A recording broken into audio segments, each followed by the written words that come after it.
Warning, viewer discretion is advised. This video contains strong language. Some may cause distress to some viewers. Welcome back to PNG Trends-Burner. This is the tragic story of Margaret Gamaru Gabriel and the heart-wrenching loss her family has endured. Margaret Gamaru Gabriel, a 23-year-old woman, met a brutal and untimely end in her boyfriend's home at Watermark Estate near Baruni. The series of events leading up to her death paints a horrifying picture of violence and a desperate need for justice. Margaret hailed from a mixed heritage of Moroba and Central. She was the eldest of 6 children and was known by her family as Magi Magi. She was described as beautiful, always smiling and helpful with her siblings.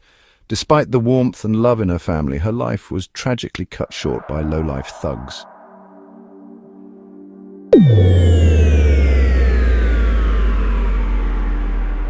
On the morning of February 15, 2025, over 20 armed thugs entered Margaret and her boyfriend's home where they were living. They dragged her out of the safety of the house and subjected her to unimaginable horror. The sadistic killers took her to a dark, desolate hill, viciously beat her, raped, mutilated, and killed her. Her body was left at the scene, where residents and security guards later found her. The irony is that the incident involving Margaret Gamaru Gabriel occurred in the morning. According to reports, it happened on Saturday, February 15, 2025, around 9 a.m. So why was the matter not reported to the police as soon as the thugs took her away? Where was the boyfriend? Were there any guards or neighbors to mobilize a pursuit? We'll never know. But what we do know is that a 23-year-old soul was taken away from her residential home at 9 a.m. and died at the hands of some evil people.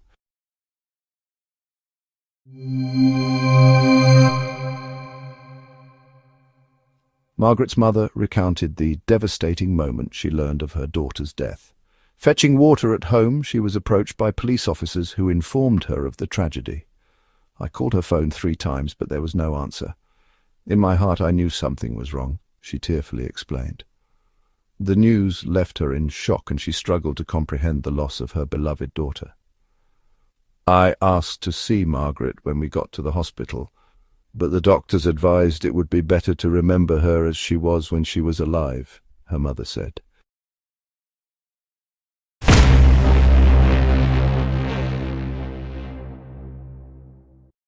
Prime Minister James Marape has condemned the crime, describing it as inhumane, barbaric, and utterly unacceptable in our society.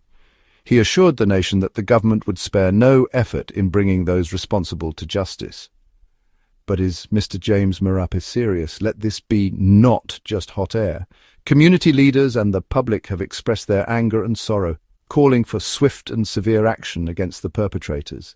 The lack of swift arrests in Margaret's case and other similar incidents, like the murder of Lina Lumbalihi last week, highlights the urgent need for stronger leadership and action. People are also tired of political leaders making condemnations without tangible results.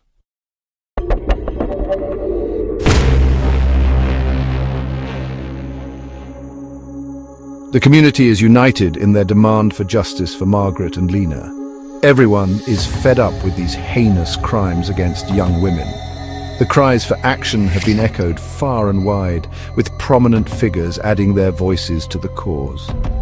Honourable Keith Iduhu, MP for Hiri Koyari, has expressed profound sorrow and outrage, calling for swift apprehension and prosecution of the perpetrators. A call to action.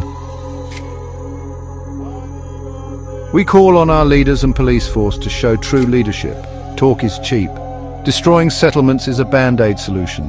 Arrest those responsible for these heinous acts. A week of rapists and murderers on the run is long enough, don't you think? Let alone it is happening in the nation's capital, Port Moresby. Just imagine these crimes happening in the Upper Highlands, and yet you call yourselves leaders. You should be ashamed of yourselves. In Lina Lumbalihi's case, there has been no arrest even after a week, now entering the 2nd week.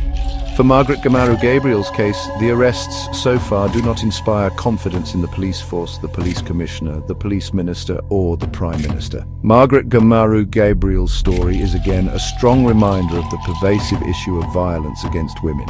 It is a call to action for the police and political leadership to ensure that arrests are made immediately. Police prosecutors must also do a thorough job to put those murderers and rapists in prison. It is time all Papua New Guineans stand up and say enough is enough. Women politicians must have their voices heard. Is there anyone around? Advocacy groups should now regroup in the name of Lina and Margaret and call on the Prime Minister and Police Minister to do something instead of puffing out hot air, right? Damn right.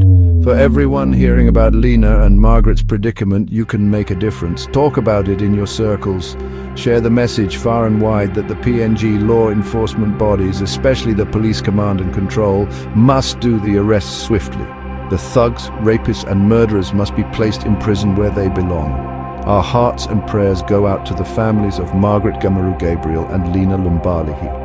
We stand with you in this difficult time and will continue to fight for justice in their memory. Stay strong, subscribe and be part of the PNG Trends Burner YouTube community. A massive thank you to all who have commented and shared our videos so far. Appreciate you.